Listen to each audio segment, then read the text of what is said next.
हरी भरी पहाड़ियों और चमचमाती नदी से घिरे खत्री के शांतिपूर्ण गांव में दो सबसे अच्छे दोस्त रहते थे, आन्या और अर्जुन। उन्हें नहीं पता था कि उनके प्यारे घर पर एक बड़ा खतरा मंडराने वाला है। खत्री में यह एक उज्जवल सुबह थी। सूरज पहाड़ियों पर उग आया और ग्रामीणों ने गुप्त खतरे से अनजान होकर अपनी दैनिक दिनचर्या शुरू कर दी। आन्या को अपने पसंदीदा पेड़ पर चढ़कर खेतों की निगरानी करना बहुत पसंद था। वहां से वह गांव में होने वाली हर चीज देख सकती थी। एक दिन जब आन्या अपने पेड़ पर थी, उसका सबसे अच्छा दोस्त अर्जुन उसके साथ चढ़ने के लिए चढ़ा। जैसे ही वे बातें कर रहे थे, आन्या को अचानक बेचैनी महसूस हुई। क्या आपको कभी ऐसा महसूस होता है कि कुछ ठीक नहीं है? उसने क्षितिज को टटोलते हुए पूछा। तभी आन्या ने गांव की ओर आती काली आकृतियों को देखा। अर्जुन, देखो, शेर खान के आदमी आ रहे हैं। हमें सभी को सावधान करने की जरूरत है, अर्जुन ने तुरंत कहा।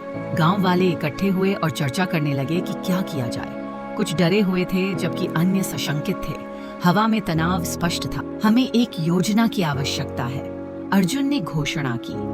आन्या के साहस और उसकी चतुराई से उन्होंने डाकुओं को मात देने के लिए एक साहसिक रणनीति प्रस्तावित की। चूंकि सभी लोग नकली उत्सव की तैयारी कर रहे थे, गांव में हलचल मच गई। रंग बिरंगी सजावटें की गईं और स्वादिष्ट भोजन पकाया गया। उत्सव के आयोजन की जिम्मेदारी आन्या ने संभाली।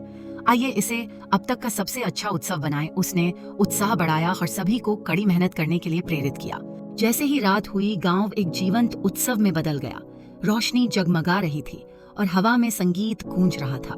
ग्रामीणों को इसकी जानकारी नहीं थी कि शेर खान और उसके आदमी निकट आ रहे थे। उनका मानना था अर्जुन और आन्या के पास ग्रामीणों को सचेत करने के लिए एक गुप्त संकेत था। जैसे ही डाकू करीब आए, अर्जुन ने खुद को जाल में फंसाने के लिए तैयार किया। सही समय पर अर्जुन ने इशारा किया। ग्रामीणों ने छिपी हुई रस्सियों को खींच लिया और बेखौफ डाकुओं के लिए अपना जाल बिछा दिया। अपने आदमियों को पकड़ा हुआ देखकर शेर खान ने भागने की कोशिश की, लेकिन आन्या डटी रही। आप हमारा गांव नहीं लेंगे, वह निडरता से चिल्लाई। गांव वाले आन्या के पीछे एकजुट हो गए। उनके डर की जगह साहस आ गया। दोनों ने शेर खान और उसके बचे हुए लोगों का सामना किया। यह महसूस करते हुए कि उसकी संख्या कम है, शेर खान ने आत्मसमर्पण कर दिया। आप इस बार जीत गए होंगे, वह बड़बड़ाया।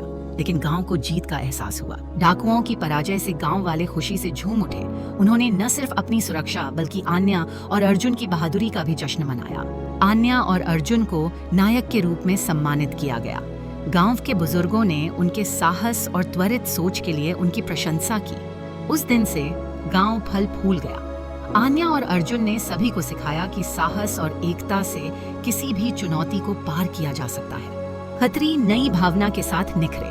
त्योहार अधिक होने लगे और ग्रामीणों के बीच संबंध पहले से कहीं अधिक मजबूत हो गए। जैसे जैसे समय बीतता गया, आन्या और अर्जुन सबसे अच्छे दोस्त बने रहे। हमेशा नए रोमांच के लिए तैयार रहते थे। उनके सामने आने वाली प्रत्येक चुनौती के साथ उनका बंधन मजबूत होता गया। साथ मिलकर वे एक उज्जवल भविष्य की आशा करते थे, यह जानते हुए कि जब तक उनके पास एक दूसरे और उनका गांव है, वे कुछ भी जीत सकते हैं।